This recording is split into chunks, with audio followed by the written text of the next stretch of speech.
Imagine standing in a quiet village in Taraba State, where everyone is just trying to go about their day, farming and trading. Then, out of nowhere, the peace is shattered by the sound of heavy gunfire. This isn't a movie scene, it is the heartbreaking reality of what recently happened in the Tor-Damisa community. This area, located in the Donga Local Government Area, became a battleground when a group of brave security men were caught in a deadly trap. It all started on a Wednesday afternoon. A team of 3 police officers and a local vigilante leader were on a mission to keep the community safe. They were patrolling the area, making sure that bandits went hiding in the nearby bushes. But unknown to them, the attackers had already positioned themselves, waiting for the perfect moment to strike. This kind of surprise attack, known as an ambush, is one of the most dangerous situations any security officer can face. Before the team could even react, the air was filled with bullets. The fight that followed was intense. Reports say the exchange of fire lasted for hours. The police and the vigilante leader didn't just give up. They fought back with everything they had to protect the villagers. Sadly, in the heat of the battle, the 3 officers and the vigilante chairman, a 60-year-old man who had spent his life protecting his neighbors, lost their lives.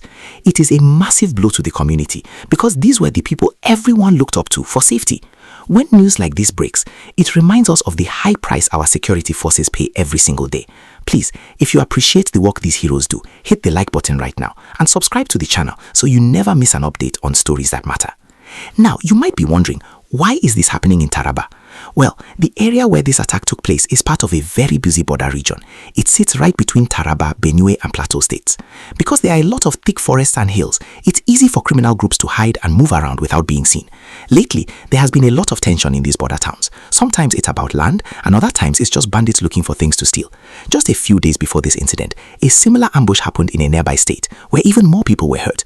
It shows that these groups are becoming more organized and bold. The loss of the vigilante leader is especially painful for the local people. In many parts of Nigeria, vigilantes are the first line of defense. They know the bushes, they know the hidden paths, and they are usually the ones who call the police when they see something strange. Losing their leader means the community feels exposed and scared. Many families in the Tor-Damisa area have already started moving their belongings, afraid that the bandits might come back. It's a sad situation where people who just want to farm and live in peace are forced to become refugees in their own land. But there is a bit of hope. The government and the top police leaders have promised that they won't let this go unpunished. More soldiers and special police units have been sent to the area to hunt down those responsible. The governor of Taraba has also been meeting with security chiefs to find a way to stop these ambushes once and for all. They are talking about building permanent security posts in these danger zones so that help is always close by. It's a big task, but the goal is to make sure that no other family has to cry because their loved ones were taken away in an ambush. Before we move on, I want to ask you something. Do you think having more local vigilantes is the best way to protect our villages, or should we strictly leave everything to the police and the army? It's a tough question because while vigilantes know the land better, they often don't have the heavy equipment that the police have. Your opinion really helps us understand how people feel about safety in their own backyards. Don't forget to subscribe and turn on the notification bell so you can stay joined to this conversation.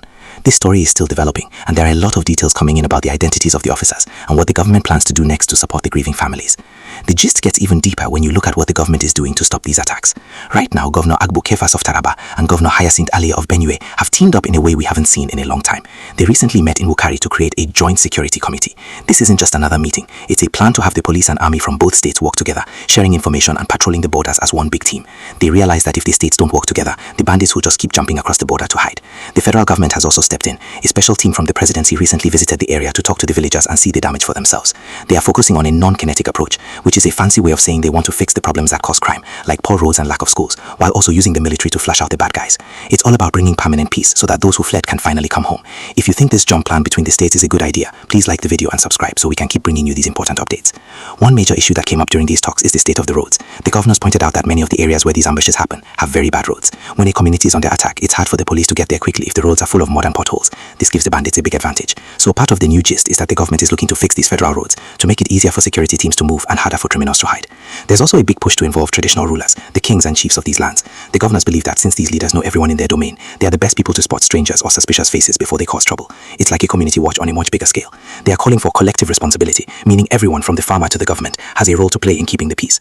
Despite these plans, the situation remains very tense. Just a few days after the big security meeting, fresh attacks were reported in some villages, showing that the bandits are still trying to prove they are in control. control. It's a race against time for the security forces to show that the new plan actually works. The villagers are watching closely, and so are we. We hope that the lives of the 3 officers and the vigilante leader won't be in vain, and that their sacrifice will lead to a safer Taraba. The search for those responsible for this ambush has become the top priority for the Taraba State Police Command. Right now, special tactical squads, these are the highly trained crack teams of the police, have been deployed into the deep forests of the Donga and Sontai areas. They are not just looking for the attackers, they are dismantling the hidden camps where these bandits stay. The police spokesperson has been very clear. They are following strong leads and won't rest until every person involved in that Wednesday afternoon attack is brought to justice. It's a high-stakes game of cat and mouse in the thick bush, but the resolve of the officers is stronger than ever because they are fighting for their fallen brothers. While the manhunt continues, there is a very touching side to this story involving the community and the families left behind.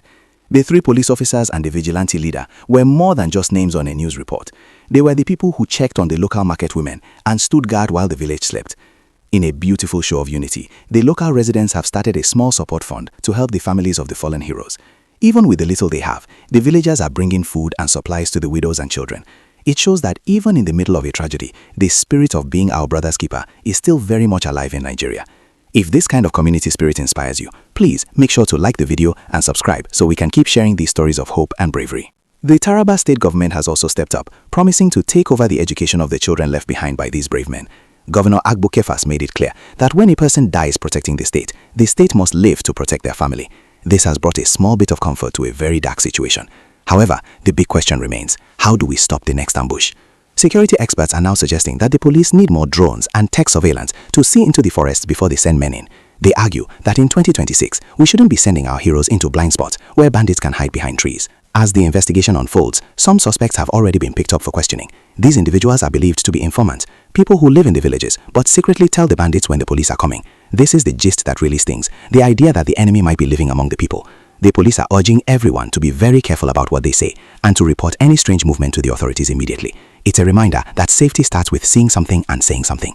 The story of Tor-Damisa is a story of bravery, loss, and the long walk to peace. But it's also a story of a community that refuses to be broken.